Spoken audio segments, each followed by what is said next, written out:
Hare Krishna, Bhagavad Gita 4.15, Evam Katva Kritam Karmapu Ver Api Mamukshabhi, Kurkamaiva Tasmatvam Purvai Purvatram Kritam. All the liberated souls in ancient times acted with this understanding of my transcendental nature. Therefore you should perform your duty following in their footsteps.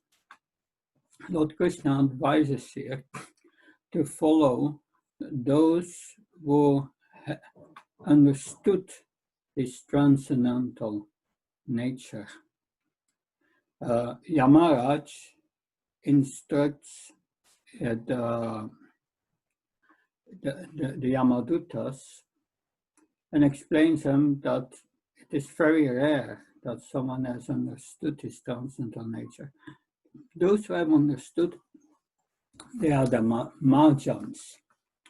Srila Prabhupada many times quotes this verse from, especially the last line from the Mahabharata. Machano yena kata sapanta. One should follow in the footsteps of the Mahajans.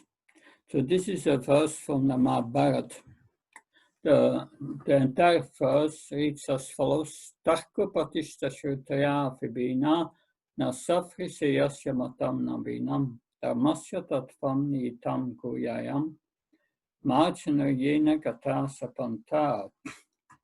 The right arguments are inconclusive. A great personality whose opinion does not differ from others is considered a great sage. So it said that they are saying the same thing as Krishna, the same thing which is repeated in the Guru Parampara, nothing new. Those who are bringing something new, they are called munis, mental speculators.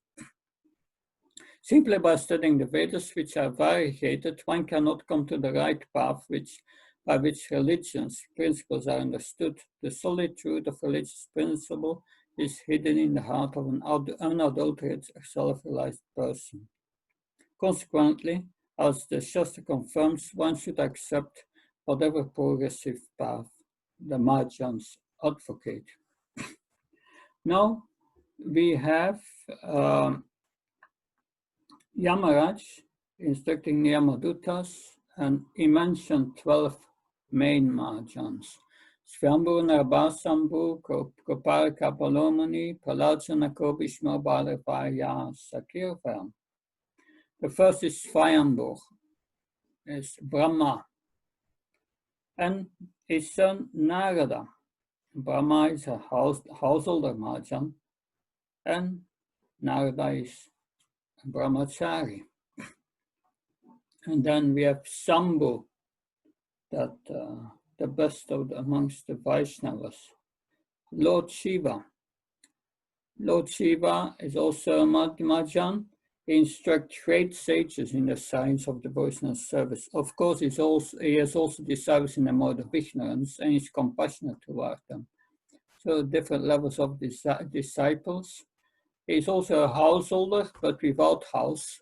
He lives under a tree. And then we have Kumara, the 4 Kumaras. They are stance brahmacharis, remain in the body of 5 years old by their mystic power, traveling all over the universe to enlighten sincere devotees. They appear before Prithu Maharaj. And then we have, of course, Kapila Devahuti, who is the incarnation of Godhead, who is instructing Mother Devotee in the signs of devotional service. At the end of the 3rd chapter, very beautiful. And then, of course, Manu. We have Manu here with his son Priyavrata, Narada Muni, and Brahma.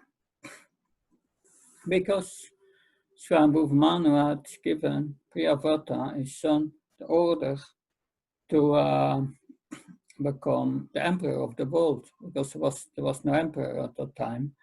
And yes, but Priyavrata Maharaj asked Narada Muni, is that good for my spiritual life? Because Priyavrata Maharaj was doing a study in the Himalayas, and Narada Muni said, no need to do that.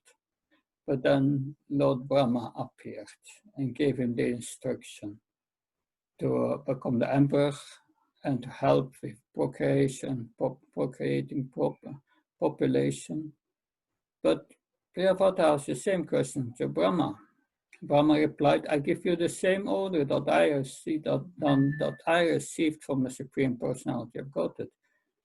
And that's your service. I give the same order to you. So you follow this service. You do this service, and as long as you are focused on the order of the Supreme Lord, then you will not be bewildered.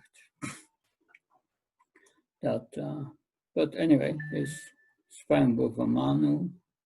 And then we have Prahlad Maharaj, is an older Mahajan.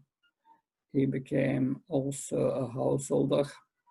Then Janak Maharaj, also a householder, who the king of Mithila, who did the father of Sita, who it's mentioned in Bhagavad Gita, he attained perfection just by performing occupational duties. And then you have then you have Bhishmadev.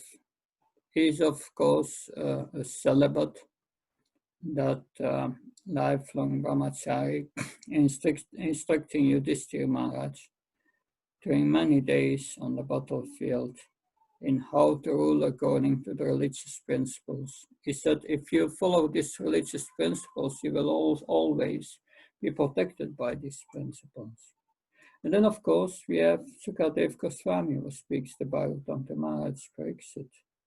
And at last, Yamaraj said, Svayam, I'm also a Mahajan. I know the religious principles. So besides these Mahajans, there are the mental speculators. We do not know really the goal of life, or are not directing anyone to the goal of life. They are mental speculators, and like you have amongst them are Gautama, Ganada, Patanjali, and others. They do not come to the conclusion that the goal of life is performing devotional service. If we look at the 6 darshans, the last one is Vedanta. If one then comes to Bhakti Vedanta, then one comes to the goal of life. So indirectly, they are going towards that. If one follows one system after another, but they are mental speculators. They are not Mahajans. We are not following them. And like Prahlad Maharaj is a Mahajan, and he said, Nate vidus vartratem vishnum drashi bayartamane adayatan derpanimas tepisnatyam rodam nibada. So people in this world, Nate vidu, they don't know Svaratim, the goal is Vishnu. But they are interested in enjoying the material external energy. And by that, one blind leader is leading another blind leader. And finally, they fall into a ditch. And they are like a bull with a rope to his nose and is bound by the modes of material nature. So this is why we must follow the Mahajans. Otherwise, we are following these blind leaders. Thank you very much. Hare Krishna. Jai Prabhupada.